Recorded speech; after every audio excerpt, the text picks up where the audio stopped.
नमस्कार दोस्तों, आपका स्वागत है हमारे चैनल पर। आज की हमारी कहानी। सांझ ढलते ही थिरकने लगते थे उसके कदम, मचलने लगता था शोर।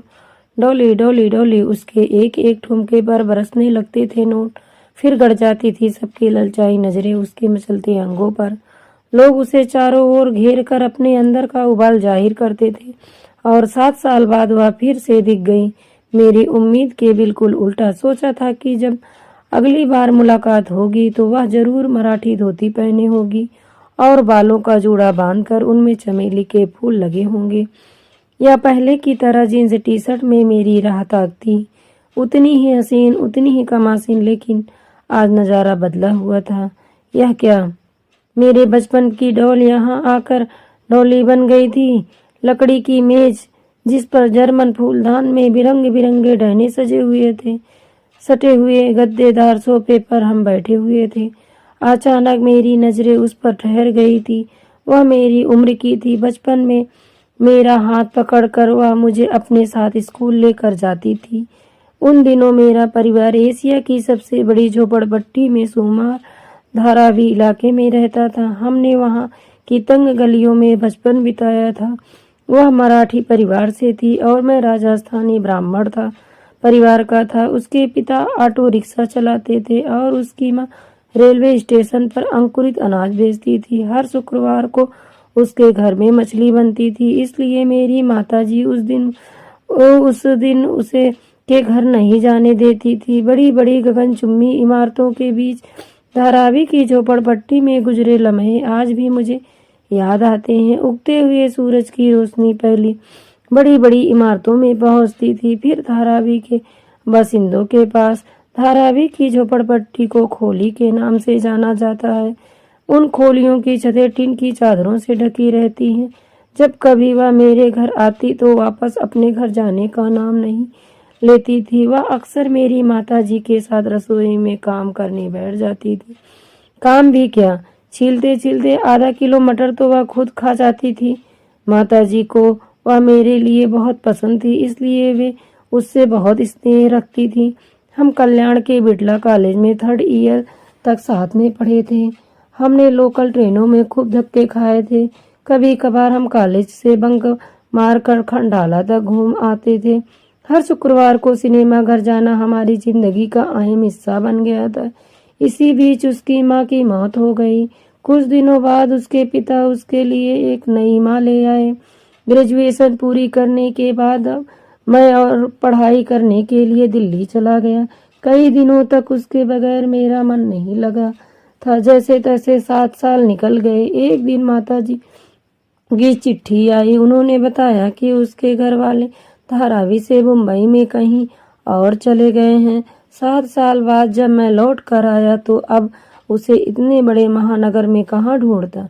मेरे पास उसका कोई पता ठिकाना तो नहीं था। मेरे जाने के बाद उसने माताजी के पास आना भी बंद कर दिया था।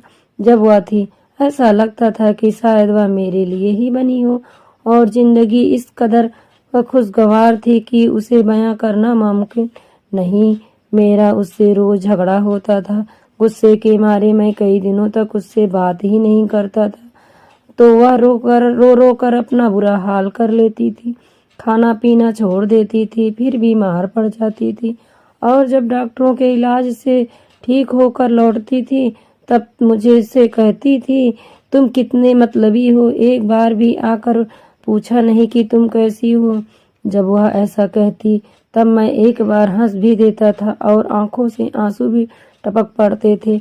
मैं उसे कई बार समझाता कि ऐसी बात मत किया करो जिससे हमारे बीच लड़ाई हो और फिर तुम बीमार पड़ जाओ, लेकिन उसकी आदत तो जंगल जलेबी की तरह थी जो मुझे भी गोलमोल कर देती थी। कुछ भी हो, पर मैं बहुत खुश था, सिवा पिताजी के, जो हमेशा अपने ब्राह्मण होने का घमंड दिखाया करते थे। एक दिन मेरे दोस्त नवीन ने मुझसे कहा, यार पृथ्वी अंधेरी वेस्ट में रेड क्रॉस नाम का बहुत शानदार बियर बार है। वहां पर डॉली नाम की डांसर गजब का डांस करती है। तुम देखने चलोगे क्या? एक आंध घूंट बियर के भी मार लेना, मजा आ जाएगा। बियर बार के अंदर के हालात से मैं वाकिफ था। मेरा मन भी कच्चा हो रहा था कि अगर पुलिस ने रेड कर दी तो पता नहीं क्या होगा। फिर भी मैं उसके साथ हो लिया।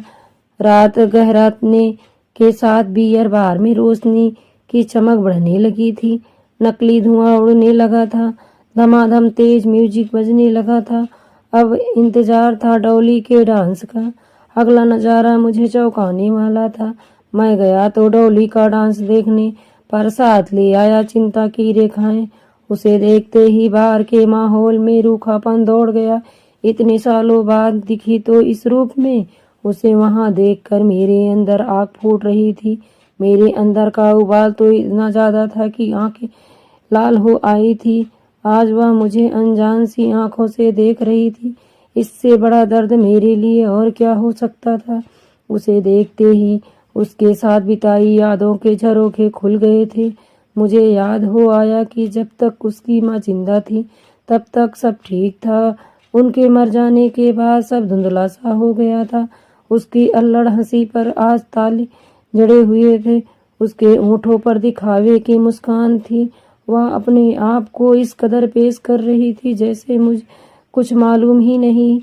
वह रात को यहाँ डांसर का काम किया करती थी और रात की आखिरी लोकल ट्रेन से अपने घर चली जाती थी। उसका गाना खत्म होने तक बियर की पूरी 2 बोतलें मेरे अंदर समा गई थी। मेरा सिर घूमने लगा था। मन तो हुआ उस पर हाथ उठाने का, पर एकाएक उसका बचपन का मासूम चेहरा मेरी आंखों के सामने आ जाता। मेरा बियर बार में मन नहीं लग रहा था। आंखों में यादों के आंसू बह रहे थे। मैं उठकर बाहर चला गया।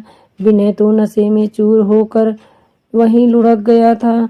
मैंने रात के 2 बजे तक रेलवे स्टेशन पर उसके आने का इंतजार किया। वह आई तो उसका हाथ पकड़कर मैंने पूछा, यह सब क्या है?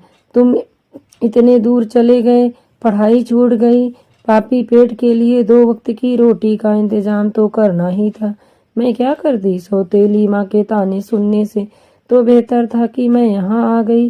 फिर क्या अच्छा क्या बुरा? उसने कहा, एक बार माताजी से आकर मिल तो सकती थी तुम। हाँ, तुम्हारे साथ जीने की चाहत मन में लिए मैं गई थी तुम्हारे देहरी पर, लेकिन तुम्हारे दर पर मुझे ठोकर खानी पड़ी।